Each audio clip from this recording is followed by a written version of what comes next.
pamoja na kuihusia nafsi yangu katika suala zima la kumcha Allah subhanahu wa ta'ala. Mafanikio ya mwanadamu anayoweza kuyapata hapa duniani na kesho akhira yamewekwa katika suala zima la kumcha Allah subhanahu wa ta'ala.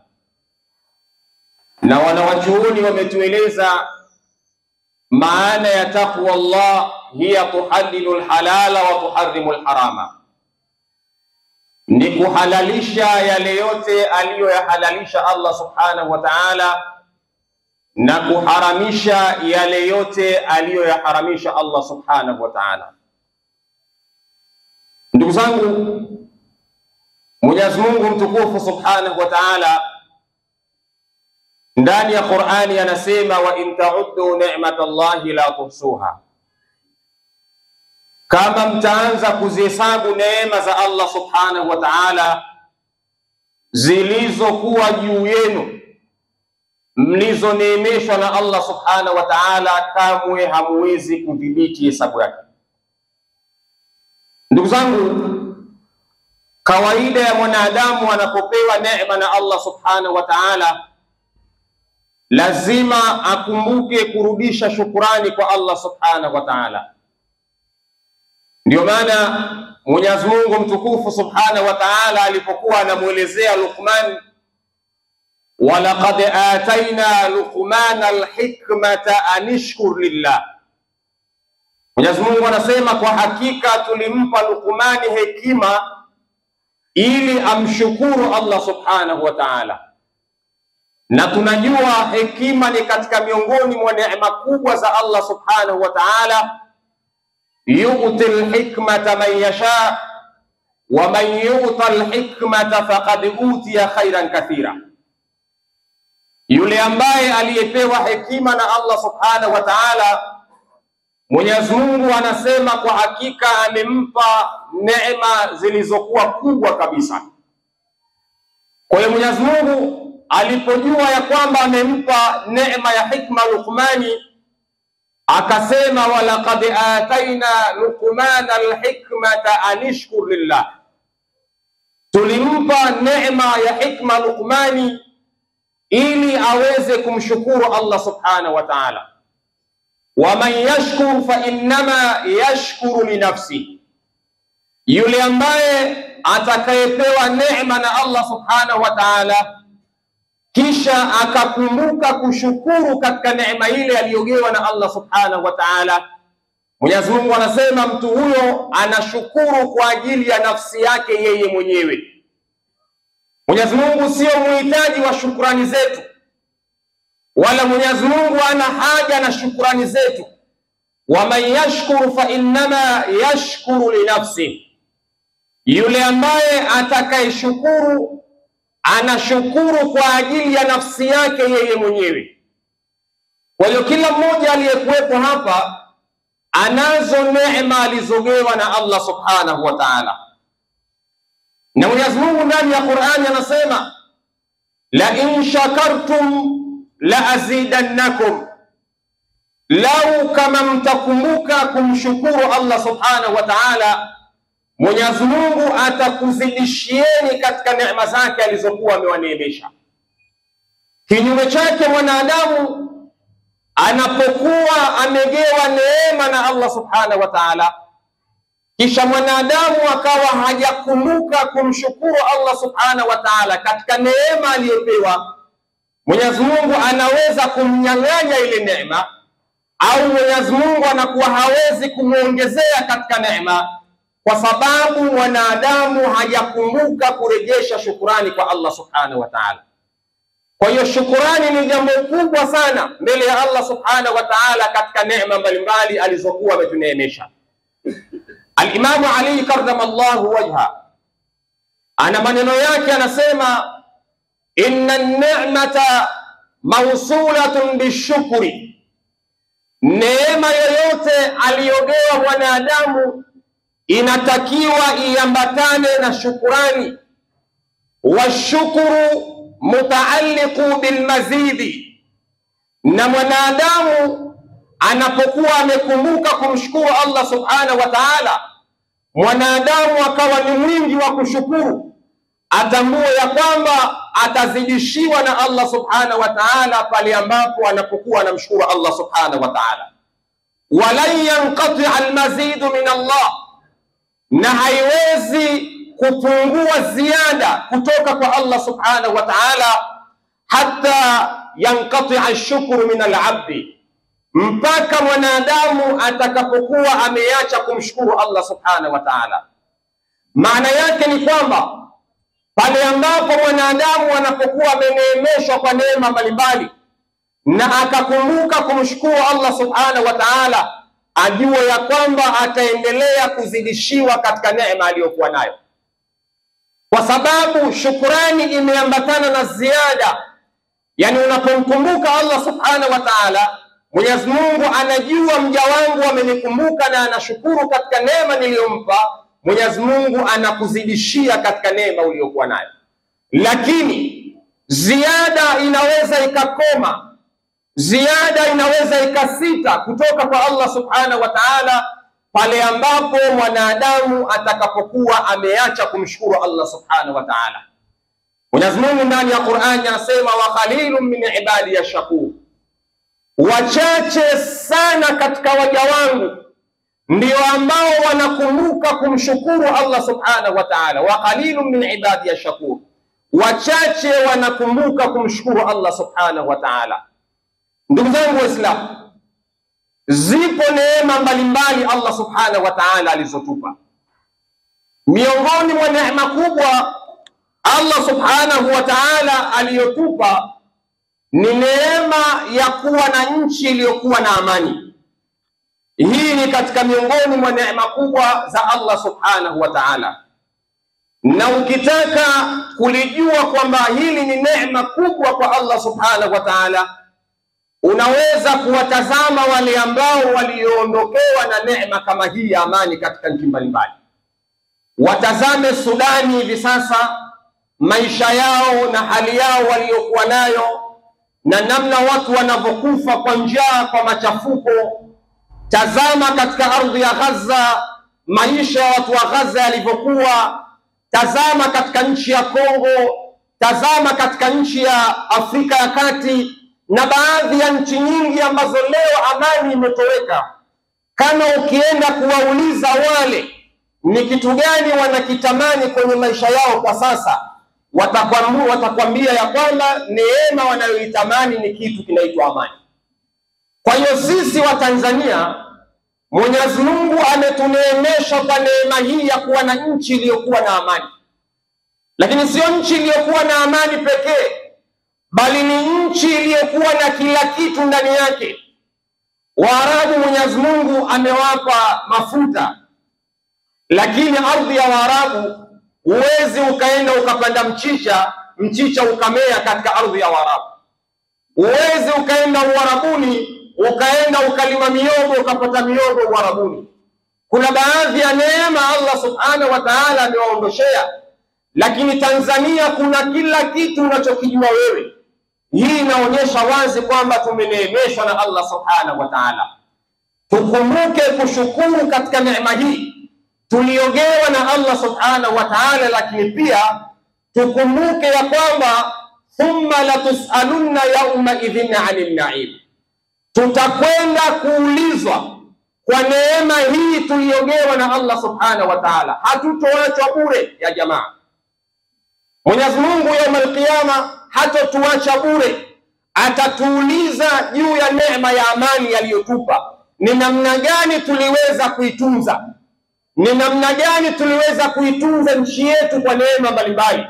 Thumma latusalunna yawma idhin 'anil na'im, tutakwenda kuulizwa kwa neema mbalimbali tulizogewa na Allah subhanahu wa ta'ala.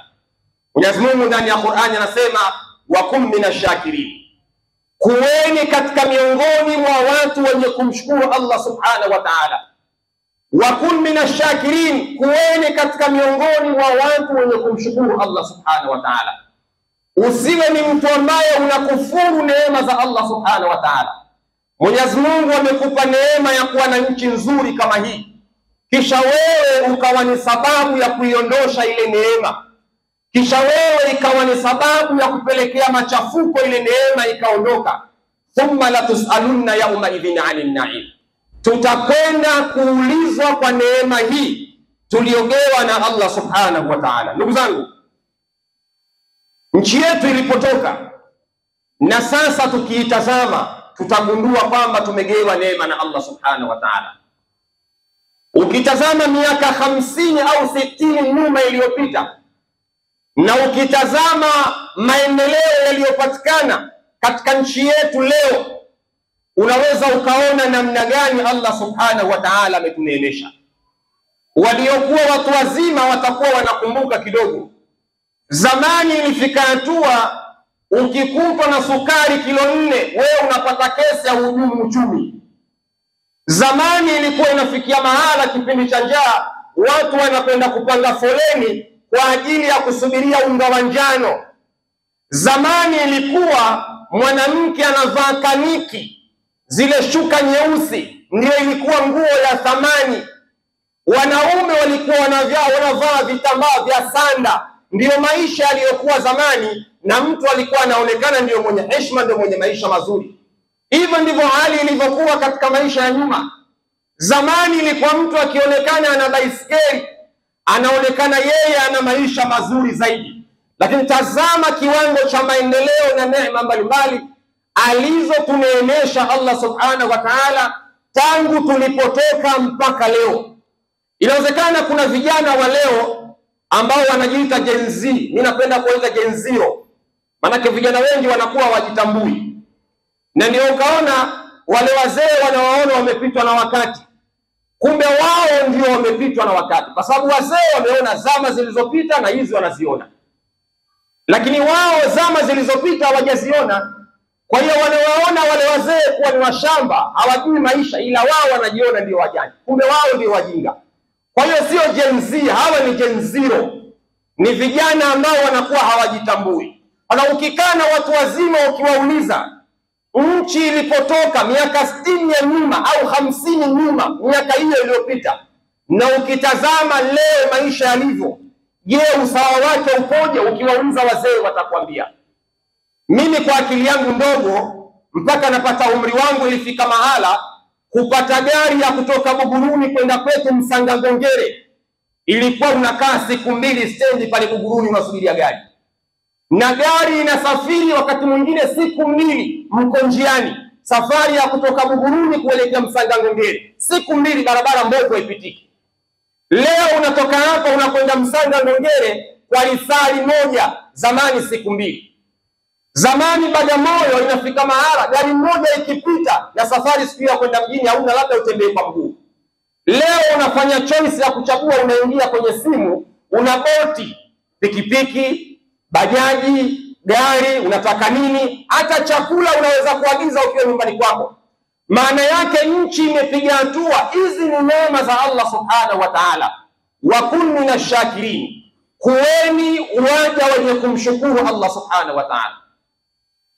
Tuwe ni wanadamu wenye kukumbuka fadhila za Allah subhanahu wa ta'ala. Na Mwenyezi Mungu mtukufu subhanahu wa ta'ala ndani ya Qur'ani anasema, wala tansawul fadla bainakum, msisahau wema mliotendeana. Ukisahau wema uliotendewa utakuwa ni mwepesi wa kuweza kusahau kumshukuru Allah subhanahu wa ta'ala. Lakini ukikumbuka fadla na neema mbalimbali za Allah na wema uliotendewa, unaweza ukamshukuru mwanadamu mwenzio, lakini pia unaweza ukakumbuka kumshukuru Allah subhanahu wa ta'ala. Ndugu zangu, wazee wetu waliopita, nchi hii waliijenga kwa jasho na damu. Nchi hii tunayoiona leo, vijana tunaringa, tunatembea kwenye flyover, tunatembea kwenye mwendo kasi, tuna ndege, tuna kila kitu. Nchi hii kuna watu walivuja jasho mpaka leo unaiona nchi ipo katika hali hii. Kuna watu walisacrifice maisha yao, kuna watu walisacrifice mali zao wakatoa, ili watu waweze kuipigania nchi hii iweze kufika hapa leo ilipokuwepo. Kwa hiyo sio jambo unaloliona limekuja from nowhere, hapana. Kuna watu wamevuja jasho mpaka leo Tanzania unaiona hivi. itakuwa ni jambo la ajabu sana. Kijana wa leo kaletewa neema kama hii, na kuna watu matunda haya tunayopata leo hawajayafaidi na wametoa jasho lao, kisha wewe ukawa mstari wa mbele kwenda kuivuruga neema kama hii tuliogewa na Allah subhanahu wa ta'ala.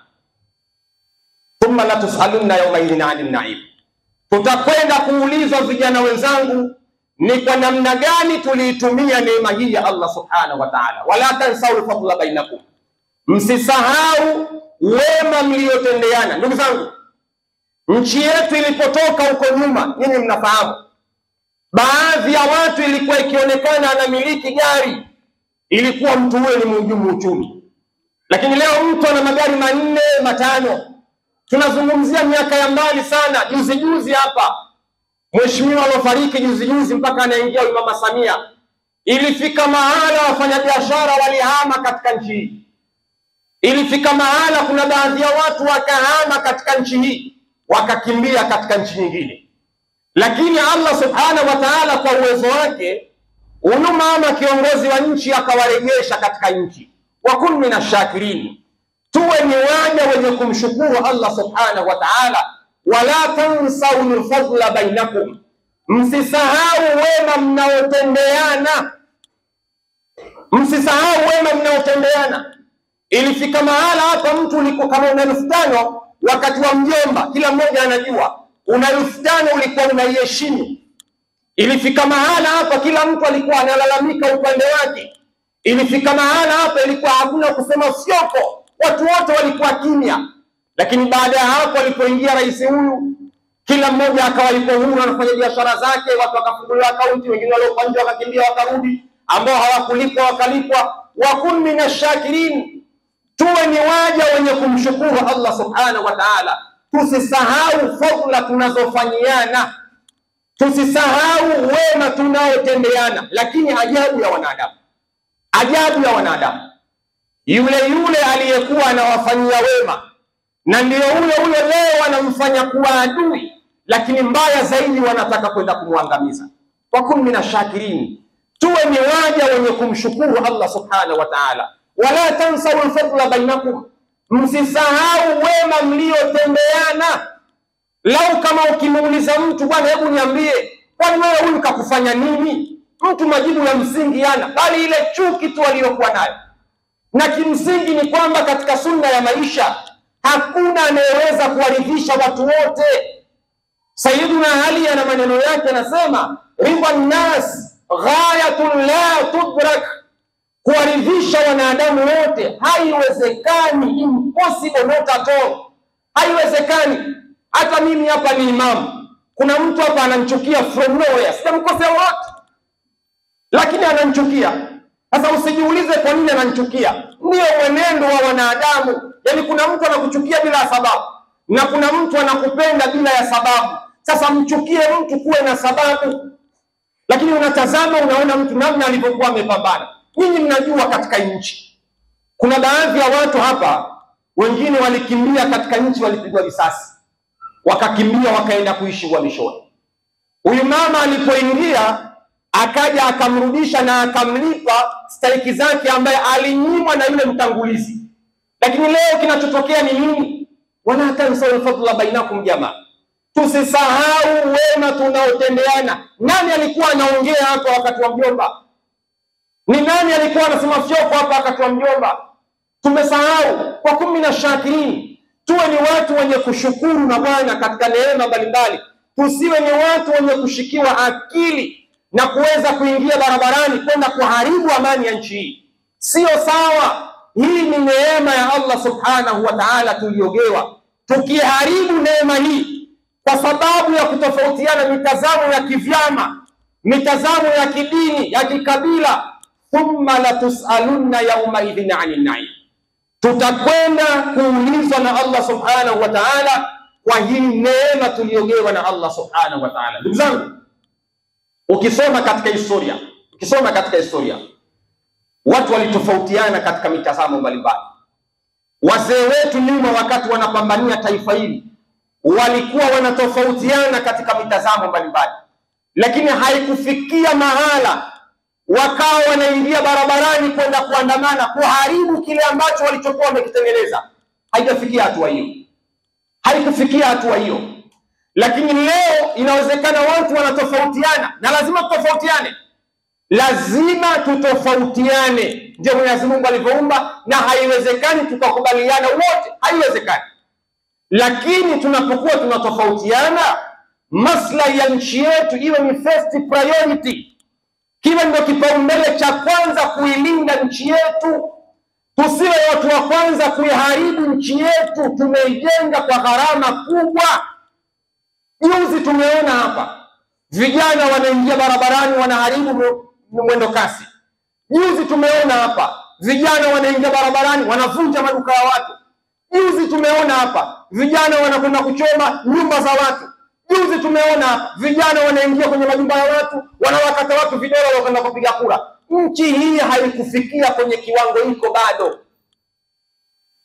Tunaandamana kwenda kutafuta haki. Haya, kituo cha basi cha mwendo kasi kinahusika nini? Kuna mtu kachukua mkopo wake wa milioni 100 benki kafungua biashara. Wewe unakwenda kuvunja duka lake, unakwenda kuiba. Haya, haki yako na haki ya yule, mbona unamnyang'anya yule haki yake? Uone kama unamnyang'anya yule haki yake, unapigania haki ya duka la mtu. Leo Kimara, nilikuwa natazama kwenye mtandao Kimara. Wakazi wa Kimara wanalalamika kwamba magari hakuna, watembea kwa mguu. Kuna mmoja akasema, akawa anatoa rai kwa wananchi wenzie kwamba mabasi ya mwendo kasi yakirudi, jamani tusichome moto. Yaani sasa inaonekana washatubu, hali ishakuwa mbaya.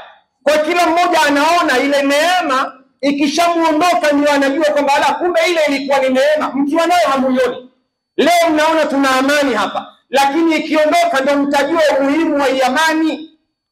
Juzi niliwaambia vijana wa Kilibya walishikwa masikio. Vijana wa Libya walishikwa masikio na binti mmoja kutoka nje, akawaaminisha Gaddafi ni dikteta.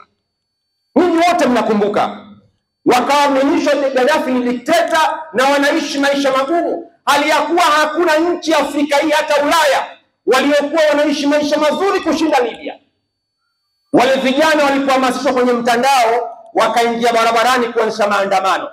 Gaddafi akafanikiwa, Marekani wakafanikiwa kumuua Gaddafi. Kinachoendelea Libya leo kila mmoja anajua hapa. Walibya wanakimbia nchi yao na kwenda kuishi ukimbizini. Boti ya kupanda watu 100 wanapanda watu 500 wanazama baharini.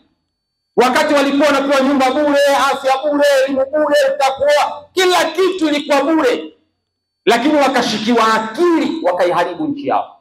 Sudani, binti mmoja hivyo hivyo. Maisha hivi, tuingie bado akawahamasisha vijana. Yaani mfano wake kama unavyoona Tanzania sasa hivi. Kuna binti mmoja yuko Marekani anawahamasisha vijana wa Tanzania waingie barabarani. Mkishaharibu hii, yeye hayupo. Hapa itakuwa umwage tumbo msagulano. Itakuwa hapakaliki hapa. Tutaharibu neema yetu wenyewe. Kama kuna baadhi ya mambo hayako sawa, tukaeni mezani tuweze kuyarekebisha, tuyaweke sawa. Kama kuna mambo hayako sawa, tukaeni mezani tuyarekebishe, lakini tusiharibu neema tuliyogewa na Allah subhanahu wa ta'ala. A'udhu billahi minash shaitani rajim. Bismillahir rahmanir rahim. Wal 'asr innal insana lafi khusr illa alladhina amanu wa 'amilus salihat wa tawasaw bil haqqi wa tawasaw bis sabr. Barakallahu li wa lakum bil Qur'anil 'azim wa nafa'ani wa iyyakum bil ayati wa dhikril hakim. Aqulu qawli hadha astaghfiruhu innahu al-ghafurur rahim wal barrul karim. Astaghfirullah.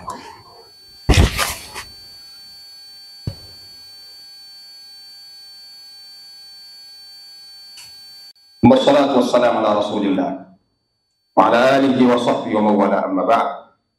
Fa ya ibadallah, usikum wa nafsi bi taqwallah wa ta'atihi faqad faza almuttaqun. Ndugu zangu, hotuba yetu ya leo tunakumbushana wa kun minashakirin. Tuweni waja wenye kukumbuka kumshukuru Allah subhanahu wa ta'ala. Lakini sambamba na hilo, wala tansawul fadla bainakum, msisahau wema mnaotendeana baina ya nyinyi kwa nyinyi. Ukisahau wema uliotendewa na mwanadamu mwenzio, uweze kukumbuka wema uliotendewa na Allah subhanahu wa ta'ala. Ndugu zangu, nchi yetu inapitia kwenye kipindi kigumu. Kila mmoja anajua sasa hivi kuna tishio la tarehe 9. kila mmoja anajua, na target ni vijana, ndio target. Kuna baadhi ya watu wazima huwezi kuwabadilisha akili zao ukawaaminisha waingie barabarani kwenda kuandamana, huwezi. Lakini target ni vijana, na ukiingia kwenye mtandao 99.9% wanaoshawishiwa ni vijana waingie barabarani, waende wakafanye maandamano, waharibu nchi yetu. Ndugu zangu, kuna kitu kimoja vijana wenzangu wa Kiislamu, tunaposhawishiwa kuingia barabarani kwenda kuharibu nchi yetu, kwenda kuandamana, kwa agenda gani? Ijumaa iliyopita niliwaambia sisi Waislamu tuna agenda zetu, lakini unaposhawishiwa kuingia barabarani kwa agenda gani? Hilo moja. Pili, wale wanaokushawishi wao wako wapi? Tatu, yaliyotokea tarehe 29, vijana namna walivyokufa kama kuku katika nchi hii, unadhani inakupa hamasa wewe kuingia barabarani kwenda kupoteza uhai wako? Kwa mfano, ikatokezea umekufa, unakwenda kujibu nini mbele ya Allah subhanahu wa ta'ala? Ikatokezea umevunjwa mkono, unakwenda kumwambia nini Allah subhanahu wa ta'ala? Niliwaambia Ijumaa ile kwamba inawezekana unashawishiwa ukaandamane, lakini nyuma kuna agenda ya watu waliokuwa nayo. Ndugu zangu, nchi inapitia kwenye wakati mgumu hivi sasa. Tushikamane kwenye kuitengeneza nchi yetu. Nchi imepata maadui wa nje hivi sasa, nao wanapenetrate kuweza kufanya sabotage kwenye nchi ya Tanzania. Tusiposhikamana sisi wa Tanzania, tunakwenda kuipasua nchi yetu wenyewe. Tutakuwa hatuna pa kwenda. Wanaotushawishi hawapo front line, hawapo kwenye mtandao. Kila nikiingia nakuta kuna watu 3 4 ndio wanawashawishi. Yani vijana takriban milioni 40 mnashikiwa akili na binti mmoja anatembea uchi huko Marekani. Wewe kijana wa Kiislamu kweli una akili timamu? Mtu kakaa ndani kwake kwenye gari na kushawishi tarehe 9 ingia barabarani ukaandamane, ruti inaanzia huko, kweli yule anaweza kuwa hoja kwako kwamba umekwenda kufa kwa ajili ya yule? Yaani umekwenda kuvunja mkono kwa ajili ya yule, anaweza kuwa hoja mbele ya Mwenyezi Mungu? Zinduka kijana mwenzangu, nchi hii ipo haja ya kufanya dua katika kipindi hiki tunachopitia hivi sasa. Ni kipindi kigumu, katika macho ya kawaida huwezi kuona, lakini yaliyokuwa sirini watu waliokuwa nayo ni makubwa. Wallahi wa billah, na kuwapieni, waliokuwa nayo sirini watu ni makubwa, tofauti na watu wanavyoona nje. Watu wana mipango ovu na mibaya kwa ajili ya nchi yetu. Wengine wako ndani na wengine wako nje. Ukikaa nje hivi unaweza ukaongea unajua hivi unajua, lakini leo kama utafunuliwa uonyeshwe namna watu walivyokuwa na mipango ovu na nchi, unaweza ukalia machozi. Kuna mipango ovu na mibaya kutaka kuiharibu Tanzania. Tuwe makini, na hakuna kinachoweza kuivusha nchi yetu kwa sasa isipokuwa ni kumlilia Allah subhanahu wa ta'ala. Sisi Waislamu ndio tuliomlilia Allah ukapatikana uhuru wa nchi hii. Ninyi mnajua wakati inaanzishwa AA kabla ya kuja taa, kisha ikaja TANU, kisha ikaja CCM. Wakati wa AA ilikuwa viongozi wanaongoza AA walikuwa ni mashehe katika nchi hii, na wakati wao kiwemo kina Sheikh Hassan bin Amir. Ilipokuja TANU halikadhalika, wazee wa Kiislamu ndio waliokuwa wanaongoza harakati mbalimbali za kupigania uhuru wa nchi. Mpaka Nyerere anakwenda kutafuta uhuru, ilikuwa kwanza wazee wafanye dua mbalimbali, mikoa mbalimbali, ndio tunakwenda kupata uhuru unakuja katika nchi. Nyerere anasimulia alikwenda Bagamoyo, akaambiwa na Sheikh Muhammad Ramia afunge, akae na njaa, maana sio kufunga. Waliofunga walikuwa ni wao, sababu sifa ya mtu anayefunga atakiwa ni Muislamu. Yeye akaambiwa lazima hapo ukae na njaa. Kwa sababu gani? Alikuwa amekwenda kwa ajili ya dua. Watu walifunga kwa lengo la kutaka nchi ile huru, amani iwepo, kuwa na maendeleo. Watu walipambana kwenye dua. Ninyi mnafahamu kwenye vikao vya TANU, Sheikh Suleiman Takadiri alikuwa ndiye mtu ambaye anafungua vikao kwa dua. Waislamu ndio walikuwa wanapambana kwenye nchi kuiombea, mpaka leo unaiona nchi imefikia katika hatua hii. Niwakumbushe, niliwahi kusimulia na babangu mkubwa, Mzee Habibu Pembe alikuwa akiishi Kariakoo, mtamchikiji Breweries nyuma. Ni katika miongoni, Tanzania ilikosa mvua kwa muda wa miaka 10. Miaka ya 50 kuja chini. Ilifika hatua Tanzania kulikuwa na ukame, mvua hakuna. Alitoka Sheikh Hassan bin Amiri kutoka Anatogo pale Mnazi Mmoja, zamani Anatogo. Wakatoka pale na Sheikh Hassan bin Amiri, wanakuja wanasoma dua kuja jangwani kuja kumuomba Allah subhanahu wa ta'ala. Sheikh Hassan bin Amiri anaongoza dua ya Arhamar Rahim, wanafika faya, mvua kubwa ikanyesha, haijapata kutokea. Lakini aliongoza harakati ile alikuwa ni shekhe, walikuwa ni Waislamu. Tanzania inapata matunda ya kupata mvua. Waislamu ndio walikuwa wanapambana kwenye nchi hii. Itakuwa ni ajabu wewe kijana wa Kitanzania, kijana wa Kiislamu ambaye hujui historia ya nchi hii, ukaingia barabarani kwenda kuharibu juhudi za wale wazee. Itakuwa ni jambo la ajabu sana.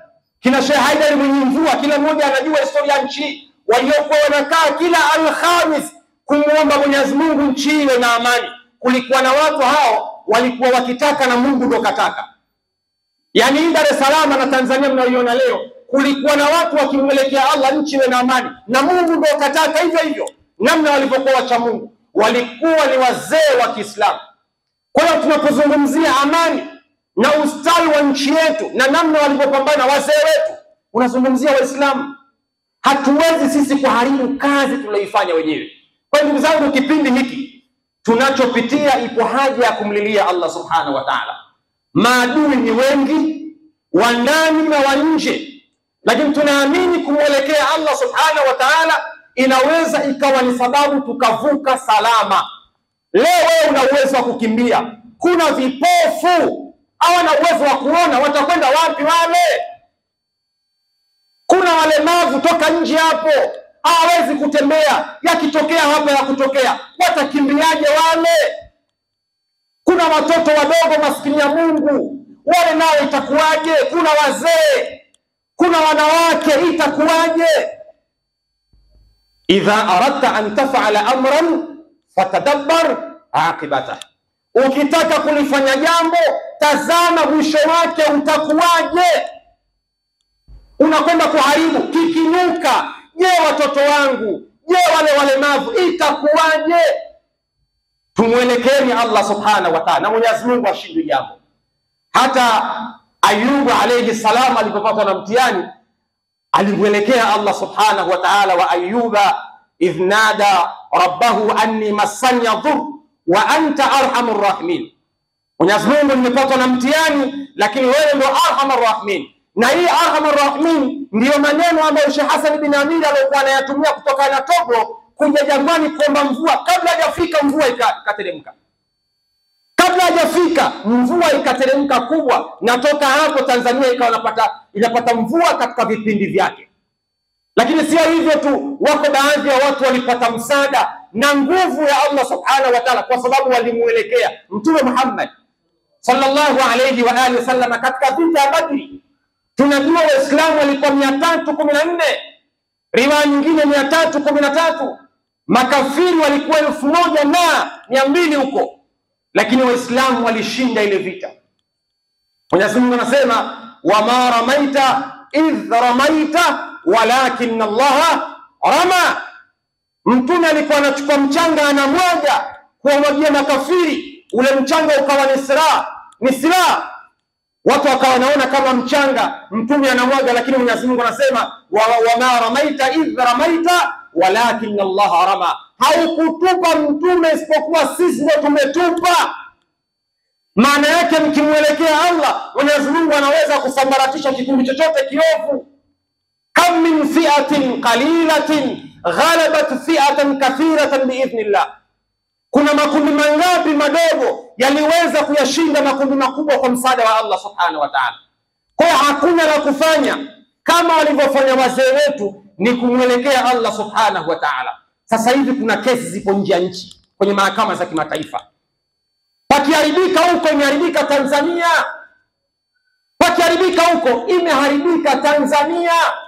Sio mwanasiasa, sisi tunaharibikiwa. Lazima tumwelekee Allah subhanahu wa ta'ala, kwa sababu yeye tunaamini kwenye dua anaweza akapindua lolote likawa. Innama amruhu idha arada shay'an an yaqula lahu kun fayakun.